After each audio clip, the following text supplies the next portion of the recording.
Bonjour à tous, ravi de vous retrouver, même avec un format différent de JT. Au sommaire de cette semaine, 2 essais, la Citroën Ami et la Volkswagen ID.3. Découvrons aussi les innovations sécurité de la future Mercedes Classe S.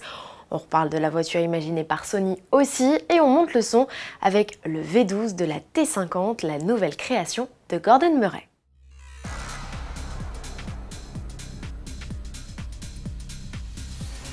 Citroën se lance sur le credo des voitures sans permis et autres quadricycles 100% électriques avec l'Ami. Il est l'heure pour le petit véhicule en vente depuis quelques semaines déjà et que l'on vous a maintes fois présenté de passer à l'action. Pour prendre son volant en avant-première, Autoplus s'est offert un abonnement au service d'autopartage Free to Move. En quelques clics, notre véhicule était réservé. Découvrez tout de suite les premières impressions de notre essayeur dans les rues de Paris. Allez, c'est parti. On découvre ce drôle d'engin.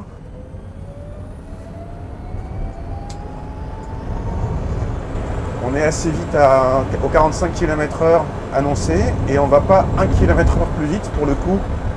Allez, j'accélère à fond. Sans crainte pour mon permis. Le niveau de confort est pas très bon, c'est assez ferme. Par contre, on a pu vérifier si on bouscule un petit peu la voiture au niveau tenue de route, au niveau comportement. La voiture elle prend pas beaucoup de roulis, hein, elle bouge pas beaucoup. C'est une vraie voiture. Elle semble avoir des trains roulants de bonne qualité. Et donc ça c'est une bonne surprise pour la sécurité.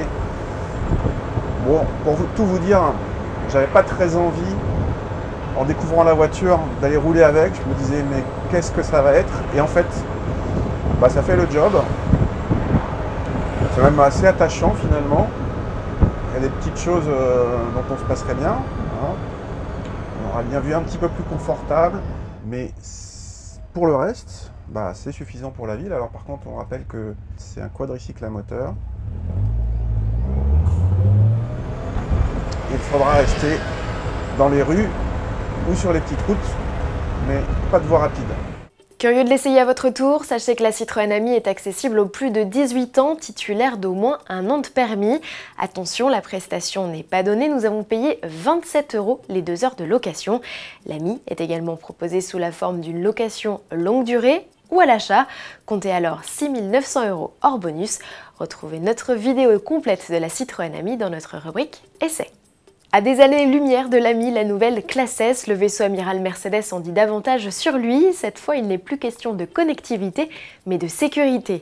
Parmi les équipements novateurs de la limousine, ce système de pré-collision qui permet de rehausser jusqu'à 8 cm le véhicule en prévision d'un impact. Également au programme, un airbag frontal arrière. Il se déploie du siège avant pour protéger les occupants. Mercedes indique également que cette 7e génération recevra des roues arrière directrices pour gagner en agilité. Quant aux aides à la conduite, elles ont été optimisées pour atteindre une nouvelle étape vers la conduite autonome. La présentation de la nouvelle Classe S est prévue en septembre.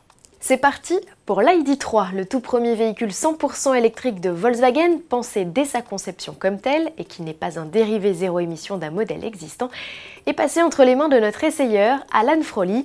Alors que pense-t-il de la compacte aux faux airs de Monospace? Réponse en vidéo. Là, le véhicule, il est plutôt convaincant.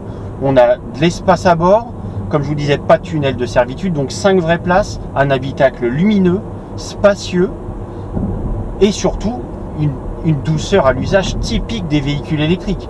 Ça, c'est à chaque fois qu'on prend un véhicule de ce genre-là, on se dit c'est génial au quotidien, ça fait pas de bruit, c'est silencieux, il n'y a pas de vitesse à passer.